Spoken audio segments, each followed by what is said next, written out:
yeye. Wọ́n ní pé àsìkò wọn ò pọ̀. Kọ́ọ̀pù tèmi ó full of testimonies. Ṣùgbọ́n torí time mẹ́ta péré ni màá sáré yan.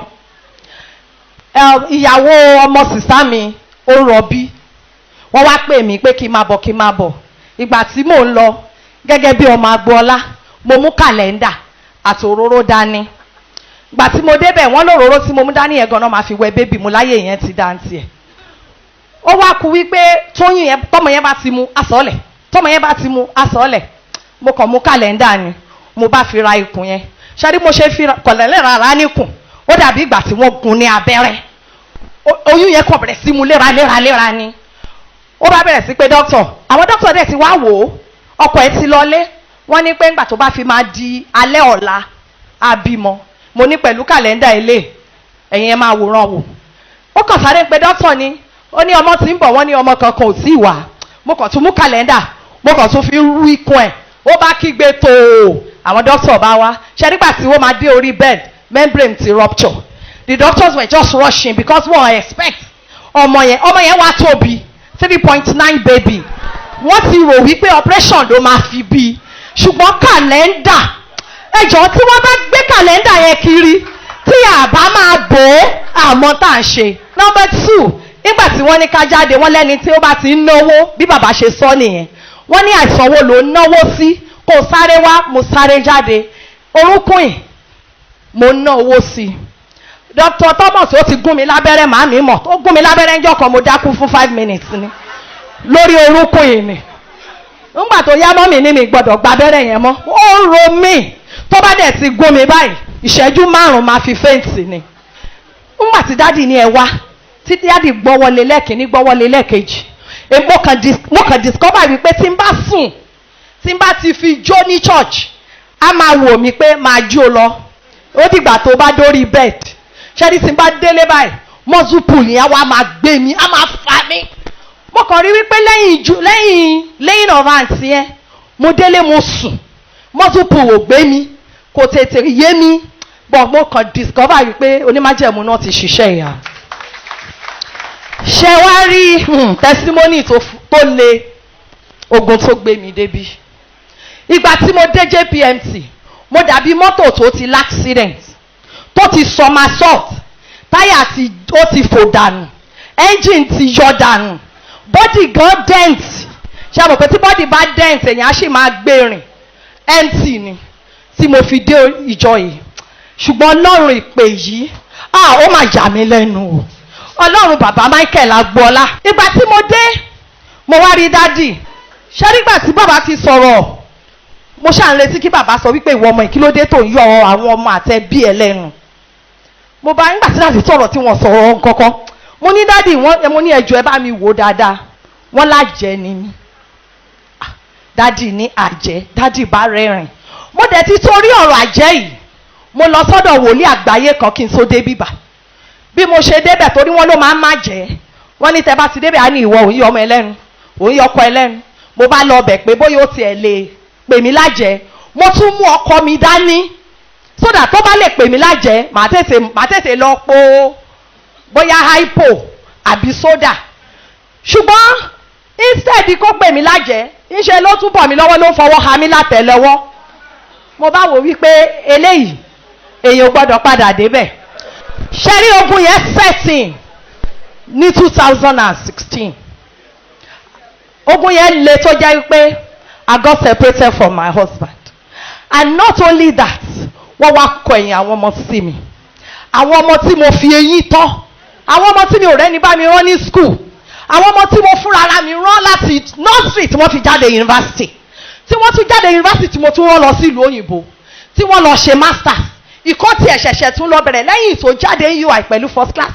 Ó lọ sí ìlú òyìnbó, ṣẹ̀ lọ tún bẹ̀rẹ̀ accountancy tó fi di chartered accountant. Wọ́n bá sọ fún àwọn ọmọ yẹn pàjẹ́ ni mí. Àwọn ọmọ bá pa mí tì. Àwọn ọmọ pa mí tì. Ni mo wá dá wà. Tí kì í bá ṣe ìpè yìí, ọ̀tá mi á ti kú. Ẹjọ́ ta ló máa ṣẹlẹ̀ sí? Obìnrin wo ló lè survive ẹ̀? Daddy wá sọ fún mi pé my sister, ẹ má worry. Ẹ̀yin ṣá máa gbàdúrà. Ẹ máa rí tọ́lọ́run máa ṣe. Mo dẹ̀ ń gbà á, mo dẹ̀ ń wòran. ìjọ kan mo kúrò ní church, mo kúrò ní church, mo délé, first born mi kàn pè mí ni. Ọmọ tí ò pè mí láti 2016, ó wá pè mí ní ọdún yìí ní 2021. Ìgbà tó wá pè mí, mo ní tolúwa lọ́pẹ́. Kí ló ṣẹlẹ̀? Mọ́mì mi ẹ má bínú, gbogbo nǹkan tó ń sọ fún wa ni, nísìnyí kò sí wàhálà mọ́. Òun náà wá rí gbogbo wọn bó ṣe wá sá yẹn, gbogbo wọn kàn rí gbọ́ ni. Ọkàn wọn ò balẹ̀ níbi tó wà. Tí n bá tún ti gbọ́ màá wá bá dádì. Ìjọ́ kan mo gbọ́ pé ọmọ mi wá sí Nàìjíríà wá ṣe wedding. Bàbá ẹ̀ tí ò bá ní tọ́jú ọmọ lọ́jọ́ kò ń jọ ìyàwó. Olójó kò ń jọ ìyàwó. Mo wà Nàìjíríà. Mi ò gbọ́. Ìjọ́ tí mo gbọ́ mo sunkún. Mo lọ bá dádì. Dádì ní my sister.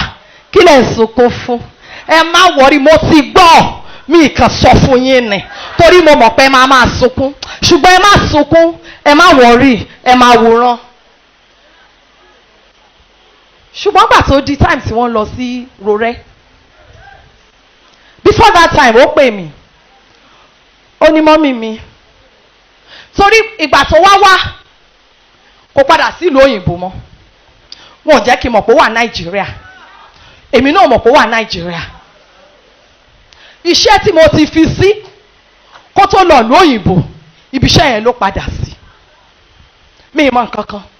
Later kò fẹ́ sọ fún mi, but ìgbà tó yá ó jẹ́wọ́. Okay? Ó bá pè mí. Ó ti pẹ́ tóun ti rí mi, òun kàn tiẹ̀ fẹ́ fojú kàn mí.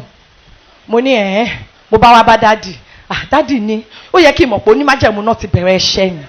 Kí n lọ bá. Bó ṣe pè mí nìyẹn. Ó ní àní kí n máa bọ̀. Ó send owó tíkẹ̀tì. Ó ní kí n wá bá. Mo sá wá bá dádì ní my sister máa lọ ayọ̀ ni. Ṣẹ́rígbà tí mo dán. Ó lóun ò ní mọ́tò. Òun ti ta mọ́tò. Mo wá rò wípé èmi gun mọ́tò. Bóyá kí n kúkú gbé káà mi ránṣẹ́ sí i. Àbí kí ni kọ́mọ mi máa rìn.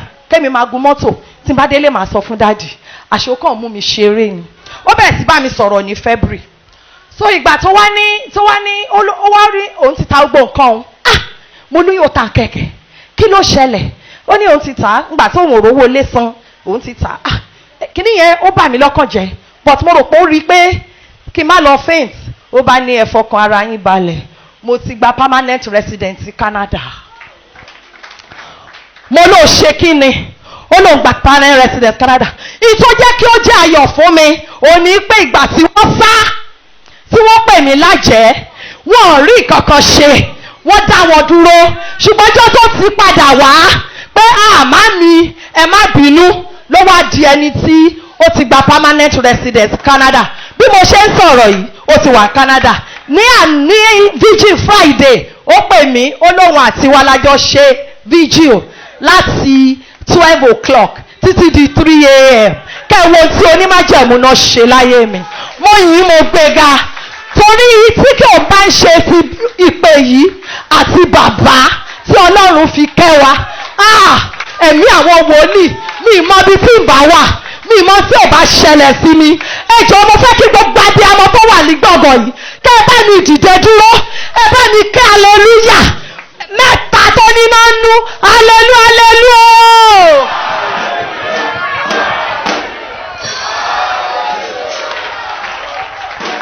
Write it down. Ẹ jẹ́ ká kọ sílẹ̀. This week, Ní ọ̀sẹ̀ yìí, you've heard their testimony, ẹ ti gbọ́ ọ̀rọ̀ ẹ̀rí wọn. and you are the next testimony. Ẹ̀yin náà lè fi ẹ̀rí kàn. This week, Ní ọ̀sẹ̀ yìí, the testimony that will flabbergasted your enemy and your friends. ẹ̀rí tí ó yọ ọ̀tá àti àwọn ọ̀rẹ́ yín lẹ́nu. The testimony Ẹ̀rí that will surprise people. àtó máa yá gbogbo ènìyàn That lẹ́nu. people will be saying, Táwọn èèyàn ó máa wí pé this is the finger of God. nígbà nǹkan Ọlọ́run ni èyí. This is God for you. Nígbà nǹkan tí Ọlọ́run Write it down. ẹ̀kọ́ sílẹ̀. This week, Ní ọ̀sẹ̀ you are yìí, the next